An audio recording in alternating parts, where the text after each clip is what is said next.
Vision boards are amazing tools that work to incredible degrees for some people. Now, why haven't they worked for you? You've been doing this for some years. Why are they not working for you right now? I do believe it comes down to these three things that you can change to get your vision board working for you this time. Hi, I'm Diana. I have truly overhauled my life within the past 5 years. And I believe that it's due to my use of vision boards and being able to envision where I want to go and implement changes in order to get there. I always have a vision board that I'm working on.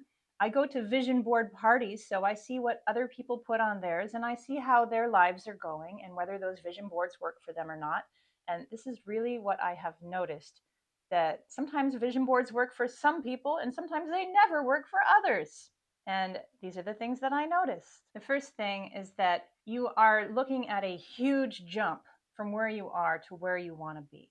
You put in the huge jump pictures. You choose the cottage in Bali that you're going to retire to, or you choose the 10-day trip to Paris. I'm not saying that those are bad things. I'm saying they definitely should go on your vision board. All of these big goals should be on your vision board. But what you need to do is choose actionable goals to get to those big goals. What does this mean? It means you have to work backwards a little bit. You have to look at your big goal. Then you have to ask yourself, what are some ways that I can actually get there? What would I have to do to get to that? Now, if you have a few of those, like suppose you want to move to a cottage in the country and raise chickens, then what are your goals to get there? Work backwards. How do you get a cottage in the country? What country are you talking about? What kind of chickens do you want? Do you know how to raise them? These are things that you could learn. You can talk to a mortgage broker in the area that you want to buy your cottage in the country. You can figure out how much you would need to save up to do this. There's a lot of steps underneath having that cottage in the country that you can also put on your vision board.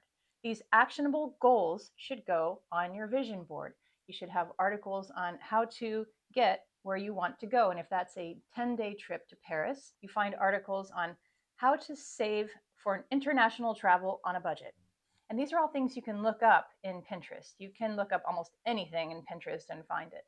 And you can pin it to your board. Now, if you would like me to hold your hand through creating a Pinterest board and starting a vision board of your own, we can do a separate video, but I need you to tell me in the comments so I know how many people actually want to do this. It's one of my favorite ways because when you use magazines, all you have are the pictures in those magazines. You're limited. You're limited in your ideas. You're limited in your goals and what's possible.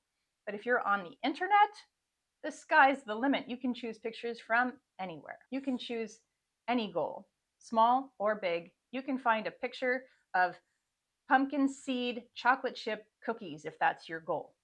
Maybe you might not find that in your magazine that's in your house. Open yourself to the possibilities of the universe by doing your vision board on Pinterest.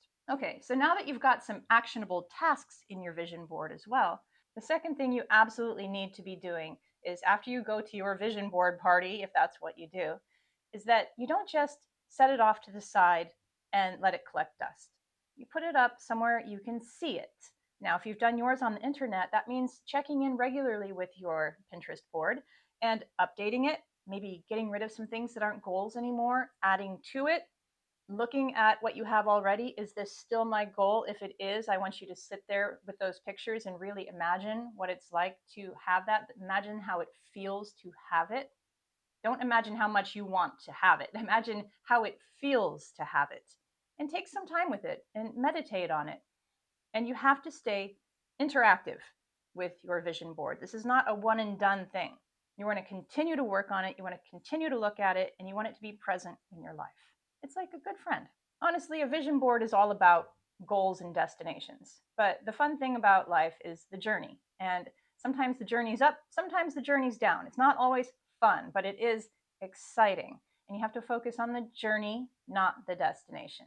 Your vision board should be a mix of journey goals and destination goals. And if some of those don't fit anymore, you can definitely edit them out or edit some in. Stay active with your board. And the number 3 thing you absolutely need, and the whole reason I wanted to sit down and do this video, because I feel it's the most important thing that you need, is you need to actually take action.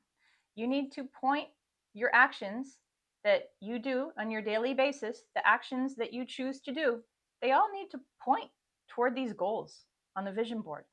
These goals aren't going to magically fall in your lap. Goals without action are simply daydreams.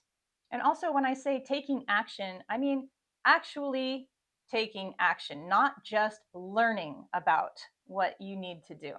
You can learn forever. You can listen to 1 million podcasts on how to start a YouTube channel. You can listen to 1 million podcasts on how to lose weight, but you won't actually do much learning until you actually start. You need to learn by doing. You need to take the actions. And that's the major mistake I see people making at these vision board parties. So I look at what other people are doing on their vision boards, and they have their big goals on there, but they're not very specific. And I do believe that specificity is important, because if you don't know where you're aiming, then you're not aiming. You're just out to the universe. You have to be specific in your goal setting, and then you have to be specific in your actions. If your goal is to lose 50 pounds, you have to be pointing your actions towards your goal. You're not going to magically lose that 50 pounds without taking some action. Now, that's a really literal, like you actually need action. So another thing is, suppose you want to become a nurse. So you can look online at nursing programs. You can research what it's going to take for you to become a nurse. What do you need to learn? Where do you need to go to school? How much it's going to cost? You can know all this stuff for your entire life until the end of it. But nothing is going to change until you actually press the button, take the classes, sign up, put down the money. Oh, that's another thing I'd like to add in. It's not one of the big threes, but you can't be afraid to invest in yourself. This is your life. You only get one of it. Don't be afraid to invest in yourself, in your future. That's a big part of my vision board and my action plan, is that I need to stop being frugal on my dreams. If I have things that I really want in my life, and suppose that is moving to the country and having some silky chickens with crazy hair and a labradoodle named Sammy. But just an example, I cannot be afraid to invest in my dreams. What is that going to take? That's going to take, well, a mortgage on a cottage. It's going to take money in a chicken coop. It's going to take adoption fees for a labradoodle. It's going to take money for their vet care. And so what do I have to do? I have to go back to step one. Take step backwards. What are the things that I need to do to get to these goals? Don't be afraid to invest in yourself and your actions that you're going to need to take. And don't forget to keep your attention on this nearly daily, at least weekly. Be checking in with your vision board to make sure it's still what you want. Add things, take things away, stay interactive, stay besties with your vision board. And if you do these 3 things, I guarantee you're going to accomplish some of those goals on your vision board this year, finally. I'll see you soon.